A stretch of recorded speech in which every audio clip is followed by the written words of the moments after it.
Hi, April Roberts, President of Princeton Disability Advocates. I'm responding to a question in the comments about how do I receive SSDI when I'm receiving SSI? Well, the quick answer to that question is you probably cannot. If you're already receiving SSI, then Social Security has probably run your eligibility as to whether or not you are eligible for SSDI. So you've probably been reviewed, most likely you have been reviewed and approved on the medical merits of your case, and they found that you are disabled per Social Security's regulations. Now, the reason that you're collecting the SSI is because you were either not insured for Social Security disability or you were found disabled after your date last insured for Social Security disability, or perhaps Social Security might have miscalculated and you actually are insured, which is probably not the case. That's pretty rare. So let me kind of break that down for you. If you've worked and you've paid into the system, you've paid into FICA taxes, you have paid into the Social Security Disability Insurance Program, which is basically an insurance program. It is an insurance program where you are building up a disability benefit should you become unable to work.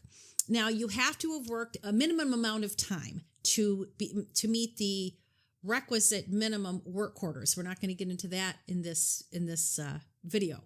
But if you have not made that minimum number of work quarters, then you are not eligible for SSDI. So you would only be eligible for SSI, which, for lack of a better term, is the welfare version of Social Security disability. That is available for folks that have limited means, limited income. So if you have, if you fall below a certain threshold of income and financial resources, and they find that you are medically disabled per their regulations, then you are receiving SSI. However, you're probably not eligible for SSDI because you don't have those requisite work quarters. Or let's say that you worked and you paid into the system and you were insured, you had enough of those work quarters for disability, but that was quite some time ago.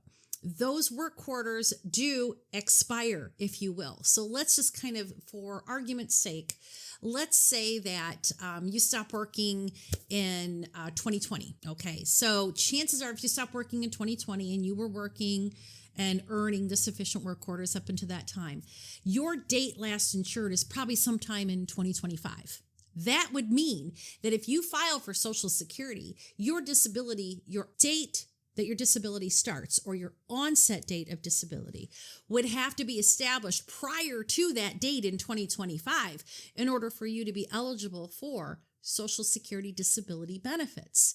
Now, if you wait and you file for Social Security in 2030 and you haven't seen a doctor or they can't establish that your disability started before that date in 2025, you're not going to be eligible for your SSDI any longer because you're past that date last insured, meaning that the only benefit that you can apply for is SSI. I hope that answers your question. If you have additional questions, feel free to give us a call at 866-842-7273, and we'll be happy to take a look at your case. All consultations are free, of course, and thank you for watching. Don't forget to like and subscribe.